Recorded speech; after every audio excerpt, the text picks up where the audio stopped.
What's up?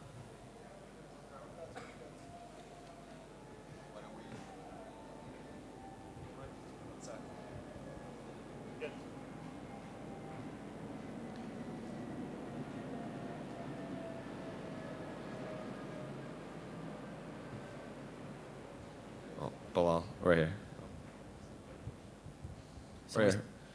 Yo, what's up, brother? First of all, congratulations on the victory. At the press conference, you said you would put him to sleep and you'd finish them. So is this exactly how you saw this fight playing out? Yeah, I mean, that was my plan coming in there. He said I wouldn't put him to sleep, but night, night. In terms of the build up to this fight and how it ended and all the back and forth you had and during this week, is this one of the more satisfying victories of your career? Yeah, more so, not even because of him. It was just more so the public, the people. I felt like I was getting disrespected, and it just put a bigger chip on my shoulder. You know, I'm the only guy in this division fighting top 10 guys, and I'm not shying away from any challenge, anybody. So when they offered me the fight, they kept putting it on the table, and then I was the underdog in this fight, and it just made me mad, and it just made me know that I had to go out there in front of this fans, in front of this crowd on the biggest card of the year, and put on a performance that people are going to remember. Did you feel like you were trying to be used as a step stool for Sean in his career? No. I mean, I just think that I never look at myself like that anyway. I just always say that you're going to find out. If you think that is sweet, you're going to find out. It's not that easy. And I think that he learned it that way. He learned it the hard way.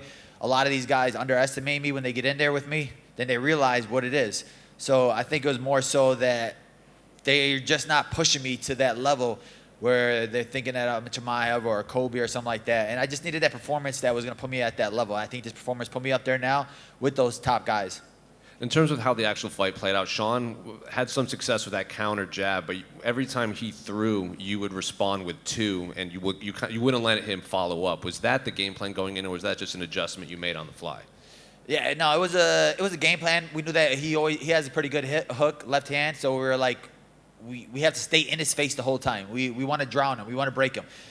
He's usually good in the first round, and we were like, we'll let him get off a little bit, but we're going to stay in his face for 15 minutes. We're going to make sure that he's not going to take a lead. He's not going to get his foot on the gas and back people down. That's what a lot of people do. They back down, and they let him take the lead, and they start breaking, and I was like, there's no way I'm going to break. I saw it in his face. He started bleeding. He started looking to his coaches. He started backing up a lot more. His coaches were yelling at him, stop backing up. And I was like, yep, keep doing it, keep doing it, keep doing it. And I knew it was a matter of time before he was going to break. It was one thing to be training with Khabib and his team throughout this whole fight camp, but what was it like to finally actually have him in your corner during a fight? It was amazing. It was like a different type of energy. He saw a lot of things, and he clicked well with my other coaches. It wasn't like he felt like he was the one in charge now. He was like, yo, coach, what do you have to say? What does this have to say? And then he was just pushing to me the whole time. We have to finish him. We have to finish him. We have to finish him. These are your people. This is your crowd. They're here for you. You have to go out there and put on a performance for the ages, and I did it. And even in that second round, he kept screaming to me, he's breaking, he's breaking, he's breaking, he's breaking, he's breaking. And, you know, you want to have those people around you in your corner because they see different things that you see inside. And for a guy like him who sees everything, and he was seeing it, my other coaches were seeing it, we made adjustments where we're like, all right, go up the middle now instead of wide with my punches. And those uppercuts were landing a lot more, uppercut to over the hand, and that's what caught him. And you obviously called out Hamzat at the end, the big bad wolf. Is it that or the title shot next? Are those the two fights you want moving forward? Yeah, I think those are the only two that make sense. I feel like, what else do you need from me? Like I said, this is the fourth top 10 guy I'm fighting. Me and Leon have unfinished business. That fight ended because of him. I took it on short notice. Obviously, Usman, I do feel, deserves a rematch, but if he's going to take some time off to let his brain heal, let him do that and let me and Leon fight. Other than that, I want to be on that card, and I want to be fighting the next best guy. Well, I was going to ask you that. Dana kind of alluded that they might want to do Hamzat and Colby on the same London card. If Colby's not ready, would you want to fight Hamzat in London? I do not think Colby's going to be fighting. Like, Colby's out here and hiding. He's doing his own little thing. He's definitely not fighting Hamzat.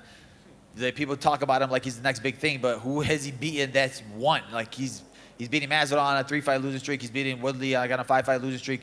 Everybody he's fought and won, they're all coming off losing streaks. The only fight he had a good fight against was Usman, and then he ended up getting finished in that fight. Other than that, everybody else has been losses. He hasn't been fighting these top guys. I just beat Luque, that was on a 7-fight winning streak, and I just beat this guy who's on a 15-fight winning streak. I'm the only one fighting guys that are on winning streaks. And finally, last one for me. Did you talk to Paul Felder about the Philadelphia stuff? He seemed a little hurt on the broadcast. Man, I love Paulie Paul. He's the only good thing that comes out of Philly. And, Philly cheesesteaks, I've been getting a lot of flack for that, but I'll give it to you. Philly cheesesteaks are all right. The Eagles still suck. Well, what did you make of the finish? Do you wish you kind of maybe got to hit him some more and put him out clean, or do you feel like the referee did a good job protecting him there? Bro, I mean, I was sitting there bouncing his head off the cage for like 40 seconds. I was like, when is this ref going to do something? Because he wasn't bouncing anything back, but I was like, bro, I got to just keep my foot on the gas and keep hitting him. And like I said, those little things that he was saying, like at the press conference, you didn't finish nobody, you ain't going to put me to sleep, blah, blah, blah. Be careful what you wish for. He was doing all that talking, all that calling out, and like, I don't blame him. Obviously, you want to fight upward, and you want to fight the next guys, but I felt like he thought that I was going to be an easy fight. And guys who think that I'm going to be easy, they learn the hard way. Why do you think people have this interpretation of you or kind of look at you this way? I mean, because I don't do a lot of trash talking. I don't even curse. So I just think that they look at me like I don't have a big posture. I'm not like, a crazy athlete. I'm just a guy that works hard, pushes myself. I'm just a normal person. And I'm a normal person that pushes himself to a brink, and I don't have a normal work ethic, and I don't have a normal mentality. So people don't see that stuff. But like when you see like a Hamzat who's 6'4" and huge, long reach, this, and this, you look at this guy, oh man, this guy's a specimen, this guy's this guy's that. But you look at me, and you're like, dang, how is this guy number 5 in the world? How is this guy beating these guys? You just feel it. When the sprung you've been on has been very nice, but the only two kind of blemishes, I guess, are the Neil fight and then, the no contest with Leon. Do you feel like both of those are ones you're going to get back in time eventually? Yeah, for sure. I definitely do think I need the Leon fight back. I've been wanting that fight, been calling for that fight. Even with that fight, it was like people were saying that you didn't. I took that fight on like a week notice, and it was a main event. So people don't understand that coming off of a fight with Lima and then running into that camp with him, and it's like you're going from a righty to a southpaw. There's no training for that camp. So like, give me a full camp to fight this guy, and it's a different story. And that fight was only 1 round. So for Leon to always say that, well, the rest of the fight was going to go that way. Look at his fight that he just had with Usman. He was losing 4 rounds, and then he ended up winning in the 5th round. So that's the fight game. So when people come up with that narrative like, oh, you're going to lose anyway, that's just stupid. And little things like that, that's what pisses me off and makes me angry. And last thing for me, Hamza was in the crowd. Did you get to see him at all? Yeah, I saw him. He was eating like Snickers and Kit Kats. I'm like looking at him like, bro, when are you going to start being on a diet again? I actually didn't see him in the crowd, but I would like to see him in the cage. What's your message to him? He watches all the stuff. He's always liking the Instagram posts and things. What would be your message to him? Brother, what happened to Nate Diaz in August is Bully B in October. I'll fight you at 179.8. Like, I don't care about weight. For me, I want to fight the best guys in the world, and I think I'm the best guy in the world. So step into my office. Let's go. Bilal, just over here. Firstly, congratulations. My stand-up's still pretty good, huh? Oh, come on, Bilal. You know what I mean? In the UK, when we say pretty good, it means like very good. I don't know in America what they mean by in that. America, that's disrespect. But whatever, you're good. You're all right. I like you. If you did feel a way about that, then I apologize, but that's just a culture thing. And I was actually going to say that. I was going to say, you alluded to that a little bit, and there was a lot of people on social media who took that out of context and decided to have a laugh at you because, that's what we've spoken about before. People just like to do that. How does it feel to have the last laugh? I mean, it's not really the last laugh. Like, I don't care what people say about me. They can say whatever they want about me. My team and myself, we know what we do. We know the work that we put in the practice room, in the cage, and I know what I'm capable of. So, like, when I do get those trolls and I get all those people, that energy, it does nothing but fuel me. I'm not a guy that reads comments and cries or anything like that. I'm a guy that reads those comments, and I'm like, I'm going to prove you wrong. I'm going to show you guys. And for me, it's just like, I'm going to keep proving everybody wrong. Nobody thinks I'm going to be a champion. Nobody thinks I'm going to beat this guy or that guy or this guy. And I just keep going out there and I keep winning.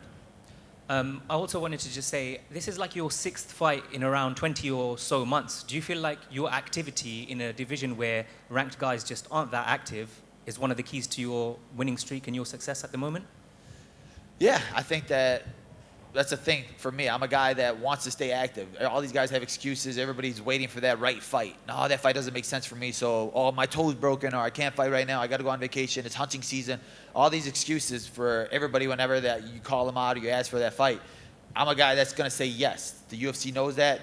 Sean Shelby knows that. So that's why they always give me these fights. And I do think that's one of the keys for me to be so successful is I like to stay in the cage. When I'm in that cage, it's my world, and I want to stay in that world.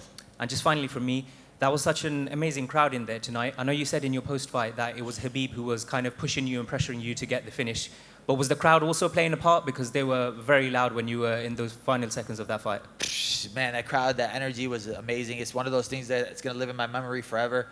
I love Abu Dhabi. I need to fight in Abu Dhabi every chance I get because the last 2 times I was here, I got to finish. So let's keep it going. Thank you. Thank you, brother.